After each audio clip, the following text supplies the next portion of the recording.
Constipation. क्या आपको constipation हो जाता है? बार बार दवाइयां लेते हैं, कुछ समय तक आराम मिलता है लेकिन फिर से हो जाता है। क्या आप लोगों ने गौर किया है कि ऐसा क्यों होता है? हमारी डाइट, हमारी लाइफस्टाइल, अगर इसको आप चेंज नहीं करेंगे तो ये समस्या आपकी बनी रहेगी, जिससे आप कितनी भी दवाइयां ले आपको आराम नहीं मिलेगा। इस वीडियो में मैं आपको बताऊंगी कि इस समस्या से आप कैसे छुटकारा पा सकते हैं, इसके कारण क्या है, क्या डाइट और लाइफस्टाइल में हमें चेंजेस करना चाहिए। नमस्कार, मैं रोमी आयुर्वेदाचार्य आप सभी का स्वागत करती हूँ नेचर्स वे टू कनेक्ट में। जैसा कि मैंने आपको पहले बताया है, वायु हमारे सभी मूवमेंट्स के लिए रिस्पॉन्सिबल है। इनमें भी जो हमारी अपान वायु होती है वो हमारी बड़ी आंत से मल को निकालने का काम करती है। इसमें हमारी डाइट और लाइफस्टाइल की वजह से इम्बैलेंस हो जाता है, जिससे अपान वायु विकृत होकर मल को बाहर न निकालकर आंतों में ही रुक जाता है, जिससे कॉन्स्टिपेशन यानी अनाह या विबंध रोग उत्पन्न हो जाता है।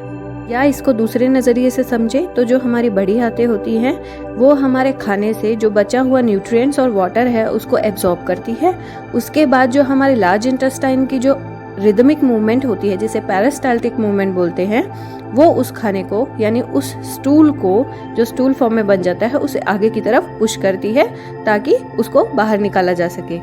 अगर आंतों की मूवमेंट ठीक प्रकार से नहीं हो रही है या फिर जो पानी वो एब्जॉर्ब कर रही है वो अधिक मात्रा में एब्जॉर्ब कर लेती है, जो हमारा स्टूल होता है वो ड्राई हो जाता है, सूख जाता है और वहीं पड़ा रहता है, जिसकी वजह से कॉन्स्टिपेशन हो जाता है। अब मैं कॉन्स्टिपेशन के कारण आपको बताऊंगी कि किन किन कारणों से कॉन्स्टिपेशन हो जाता है। इनमें सबसे पहला है हमारा वेगों को धारण करना, यानी किसी प्रकार का भी वेग, जैसे आपको यूरिन का प्रेशर आया है या फिर स्टूल का प्रेशर आया है, उस टाइम पे आप वो प्रेशर रिलीज नहीं करते हैं, उसको रोकते हैं, तो यह भी कॉन्स्टिपेशन का एक कारण है। फाइबर डाइट का कम लेना, यह भी कॉन्स्टिपेशन का कारण है। या फिर ऐसा अन्न का सेवन करना जो शरीर में ड्राइनेस लाता है। जो लोग एक ही स्थान पर अधिक समय तक बैठे रहते हैं या फिर कोई भी शारीरिक श्रम यानी कोई भी एक्सरसाइज नहीं करते हैं, या फिर जो रात को जगते हैं जिससे वात बढ़ जाता है, या जो दिन में सोते हैं जिससे तोष विकृत हो जाते हैं, ऐसे लोगों में कॉन्स्टिपेशन बहुत ज़्यादा होता है। या फिर जो पानी का इंटेक कम रखते हैं, कम पानी पीते हैं, या फिर बहुत ज़्यादा हैवी ट्रैवलिंग करते हैं, लॉन्ग वॉक पे जाते हैं, या अधिक समय तक सूर्य की किरणों के नीचे बैठते हैं, ऐसे लोगों में कॉन्स्टिपेशन बहुत ज़्यादा देखने को मिलता है। बूढ़े लोगों में वात प्राकृतिक रूप से बढ़ा हुआ होता है, उनका मेटाबॉलिज्म अपने आप ही स्लो हो जाता है, जो उनकी मसल कॉन्ट्रैक्शन है या फिर आंतों की जो मूवमेंट है उसकी स्ट्रेंथ कम हो जाती है, जिससे उनको कॉन्स्टिपेशन आसानी से हो जाता है। दूसरा है हमारा जो प्रेग्नेंट वुमेन्स होती हैं या फिर जो बच्चे को जन्म दे चुकी होती हैं, उनमें भी कॉन्स्टिपेशन आराम से देखने को मिलता है, क्योंकि जो प्रेग्नेंट होती हैं उनमें बेबी अपना साइज बढ़ाकर आंतों को दबाना शुरू कर देता है, जिससे हमारा स्टूल जो है उसका पैसेज स्लो हो जाता है, वो स्टूल आगे धीरे धीरे बढ़ता है और बहुत ज़्यादा कॉन्स्टिपेशन होने की संभावना रहती है। कुछ लोगों में जिनमें माइग्रेन, डिप्रेशन, रूमेटॉइड अर्थराइटिस इस तरह की बीमारियां हैं, उनको भी कॉन्स्टिपेशन देखने को मिलती है। अब मैं इसकी कॉम्प्लिकेशन की बात करती हूँ। यदि अधिक समय तक कॉन्स्टिपेशन बना रहे तो ये हमारे बहुत सारे डिजीजेस को उत्पन्न कर देता है, जैसे पाइल्स हो गया, फिशर है, या फिर ब्लोटिंग यानी पेट में गैस भर जाना, हमारा हेडेक होना, या फिर लीवर से रिलेटेड बहुत सारे डिजीजेस और इंटेस्टाइन से रिलेटेड बहुत सारे डिजीज होने स्टार्ट हो जाते हैं। हमारा मेटाबॉलिज्म हैम्पर होने लग जाता है। अब मैं बात करती हूँ चिकित्सा की। इनमें सबसे पहले हमारा आता है निदान परिवर्जन, यानी जो कारण मैंने आपको बताए हैं जिसके कारण हमें कॉन्स्टिपेशन होता है, उन कारणों को हमें खत्म करना है। सबसे पहले अपनी डाइट और लाइफस्टाइल सुधारिए, यानी जो आप जंक फूड खाते हैं, इस तरह के फूड खाते हैं, वो मत खाइए। अपनी डाइट में फाइबर फूड ऐड कीजिए, जैसे बहुत सारे फ्रूट्स, वेजिटेबल्स। फ्रूट्स में भी जो हमारा अमरूद होता है वो बहुत ही अच्छा होता है कॉन्स्टिपेशन में।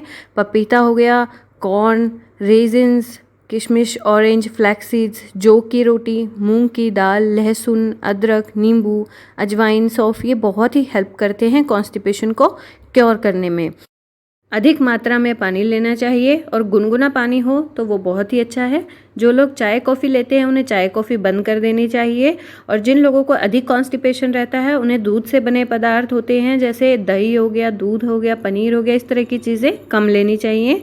और एक ही जगह पर बहुत ज़्यादा लंबे समय तक नहीं बैठना चाहिए, बीच बीच में उठ के थोड़ा वॉक कीजिए, जॉग कीजिए, एटलीस्ट 10-15 मिनट। किसी भी तरह के वेग को मत रोकिए, चाहे वो मल का वेग है या मूत्र का वेग है, उसको कभी मत रोकिए। एक बहुत ही अच्छा तरीका मैं आपको बताती हूँ जो हर कोई कर सकता है। रात को 1 चम्मच गाय का घी गुनगुने या गर्म पानी में डालकर रात को सोने के टाइम पे उसको लीजिए। ये बहुत हेल्पफुल होता है। अगर आप डायबिटिक पेशेंट है तो उसमें मीठा मत मिलाइए, और नॉन डायबिटिक है तो थोड़ा सा मीठा आप ऐड कर सकते हैं। या फिर गुलकंद को दूध में मिलाकर रात को लीजिए। ये दोनों ही तरीके बहुत ही लाभदायक हैं आपके कॉन्स्टिपेशन को ट्रीट करने के लिए। और जो भी आप भोजन करते हैं उसे अच्छे से चबा कर खाइए। जिन लोगों को कॉन्स्टिपेशन की प्रॉब्लम है वो रात को हरितकी का चूर्ण 5 ग्राम लेकर सो जाइए, यह भी बहुत लाभकारी है। या फिर त्रिफला का चूर्ण 3 से 6 ग्राम रात को आप गर्म पानी के साथ लीजिए।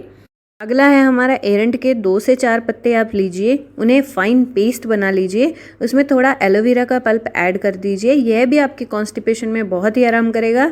या फिर एरंड तेल यानी कैस्टर ऑयल 15 से 20 ml रात को गर्म दूध में अच्छे से मीठा मिलाकर वो लीजिए, ये भी बहुत हेल्पफुल है। या फिर जो एलोवेरा का पल्प होता है वो आप अपनी डेली डाइट में इंक्लूड कर सकते हैं। आरगवद की जो फल मज्जा होती है 10 ग्राम उसको लेकर पानी या दूध के साथ ले सकते हैं। ये सभी हमारे लेग्जेटिव होते हैं जो हमारे स्टूल को आराम से पास करा देते हैं। लेकिन एक चीज़ का हमें ध्यान रखना है कि कोई भी लेग्जेटिव हमें लंबे समय तक नहीं यूज़ करना है। अपनी डाइट को, अपने लाइफस्टाइल को अगर आप चेंज कर लेंगे तो ये चीज़ें आपको कॉन्स्टिपेशन को रिलीव करने में बहुत ही हेल्प करेंगी, जिससे आपको बार बार कॉन्स्टिपेशन नहीं होगा। क्योंकि ज़्यादा समय तक लेग्जेटिव का यूज़ करने से हमारे शरीर में रुक्षता यानी ड्राइनेस आ जाती है। जिन लोगों को कॉन्स्टिपेशन के कारण पेट में नीचे दर्द रहता है या फिर गैस रुक गई है, उनको वहाँ पर थोड़ी सी मालिश करनी चाहिए और थोड़ी सी सिकाई करनी चाहिए, ये बहुत आराम करेगी। पाचन औषधियों जैसे अविपत्तिकरण चूर्ण आदि का सेवन करना चाहिए। फलवर्ती का प्रयोग या फिर आस्थापन बस्ती, जिसे आप एनिमा भी बोल सकते हैं, यह भी बहुत ही लाभदायक होता है कॉन्स्टिपेशन को ट्रीट करने के लिए। और जब भी आप सुबह शाम खाना खाते हैं तो कम से कम 5 मिनट के लिए वज्रासन की मुद्रा में बैठ जाइए, ये बहुत ही हेल्पफुल होता है। इसी तरह पवन मुक्तासन, सर्वांगासन, शवासन, चंक्रमण यानी घूमना, ये सभी बहुत ही हेल्पफुल होते हैं। इसी तरह आयुर्वेद में बहुत सारे फॉर्मुलेशंस हैं जैसे अभ्यारेष्ट, त्रिव्रत लेह, अभ्यादि मोदक, सुख विरेचन चूर्ण, दंत अरेष्ट, द्राक्षा आदि अवलेह, कायम चूर्ण, इस तरह की दवाइयाँ बहुत ही सारी हैं, तो ये आप यूज़ कर सकते हैं। पर ध्यान रखिए ये एक वैद्य के निरीक्षण में करेंगे तो उत्तम रहेगा। उम्मीद करती हूँ ये जानकारी आप लोगों के लिए बहुत लाभदायक सिद्ध होगी। इन चीज़ों को अपनाइए, स्वस्थ रहिए। नमस्कार।